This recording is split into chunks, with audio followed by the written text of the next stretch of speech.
Hi hello ನಮಸ್ಕಾರ ಸ್ನೇಹಿತರೆ. So ಇವತ್ತು ನಾನು kids lunch box recipe day 7ನ ರೆಸಿಪಿ ಮಾಡ್ತಾಯಿದ್ದೀನಿ. ಸೊ ಏನು ಮಾಡ್ತಾಯಿದ್ದೀನಿ ಅಂದರೆ ಗ್ರೀನ್ ವೆಜಿಟೇಬಲ್ ಕರಿ ಮಾಡ್ತಾಯಿದ್ದೀನಿ. ಸೊ ಬನ್ನಿ ನೋಡೋಣ.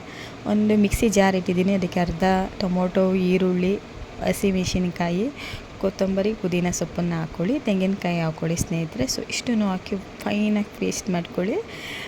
ಸೊ ಚೆನ್ನಾಗಿ ಪೇಸ್ಟ್ ಆದರೆ ಚೆನ್ನಾಗಿ ಬರುತ್ತೆ ಕರಿ. ಸೊ ಹಾಗಾಗಿ ಇವಾಗ ನಾನು ಒಂದು ಕುಕ್ಕರ್ ಇಟ್ಟಿದ್ದೀನಿ ಸ್ನೇಹಿತರೆ. ಸೊ ಅದಕ್ಕೆ ಬಿಸಿಯಾದ ನಂತರ ಒಂದು 3 ಟೇಬಲ್ ಸ್ಪೂನ್ ಆಯಿಲ್ ಹಾಕಿದ್ದೀನಿ. ಹಾಲು ಬಿಸಿಯಾದ ನಂತರ ಈರುಳ್ಳಿ ಹಾಕ್ಕೊಳ್ಳಿ, ಹಾಗೆ ಟೊಮೊಟೊ ಕೂಡ ಆ್ಯಡ್ ಮಾಡ್ಕೊಳ್ಳಿ. ಸೊ ಈ ರೀತಿ ಒಂದು ಸಲ ಚೆನ್ನಾಗಿ ಫ್ರೈ ಮಾಡ್ಕೊಳ್ಳಿ.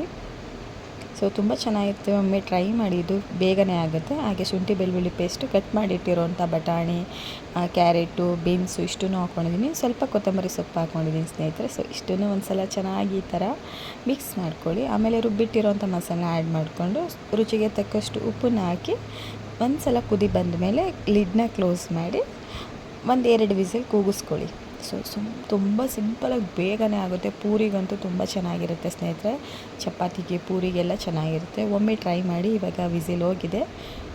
ಸೊ ಯಾವ ರೀತಿ ಆಗಿದೆ ನೋಡ್ತಾ ಇರ್ಬೋದು ನೀವು. ತುಂಬ ಚೆನ್ನಾಗಿ ಬೆಂದಿತ್ತು, ರುಚಿಯಾಗಿತ್ತು ಸ್ನೇಹಿತರೆ. ಒಮ್ಮೆ ಟ್ರೈ ಮಾಡಿ. ಮಕ್ಕಳಿಗೆ ಇಷ್ಟ ಆಗ್ತಾರೆ, ತರಕಾರಿ ತಿನ್ನಲ್ಲ ಅಂತಾರೆ, ಈ ರೀತಿ ಮಾಡಿಕೊಡಿ. So kids lunch box recipe ready ಆಯಿತು. ನೀವು ನೋಡ್ತಾ ಇರ್ಬೋದು ನಮ್ಮ ಲಂಚ್ ಬಾಕ್ಸ್. ಸೊ ಚಪಾತಿ ಜೊತೆ ನಾನಿವತ್ತು ಗ್ರೀನ್ ವೆಜಿಟೇಬಲ್ ಕರಿನ ಮಾಡಿದ್ದೆ. ಸೊ ನನ್ನ ಮಗಳು ಫುಲ್ ಬಾಕ್ಸ್ನ ಖಾಲಿ ಮಾಡ್ಕೊಂಡು ಬಂದಿದ್ಲು.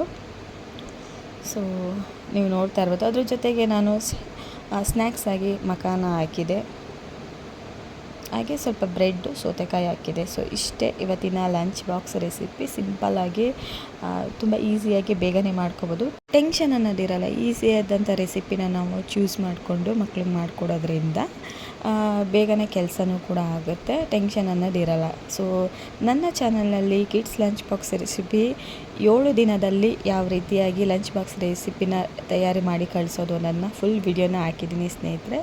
ಸೊ ಕಂಪ್ಲೀಟ್ ಆಗಿದೆ 7 days 7 ಚಾಲೆಂಜು. ಸೊ ಇಷ್ಟ ಆದರೆ ಲೈಕ್ ಮಾಡೋದನ್ನ ಮರಿಬೇಡಿ, ಸಬ್ಸ್ಕ್ರೈಬ್ ಮಾಡಿಕೊಂಡು ವಿಡಿಯೋನ ನೋಡಿ. ಸೊ ನಿಮ್ಮ ಅನಿಸಿಕೆ ಅಭಿಪ್ರಾಯನ ಕಮೆಂಟ್ ಬಾಕ್ಸ್ನಲ್ಲಿ ತಿಳಿಸಿ. Thank you.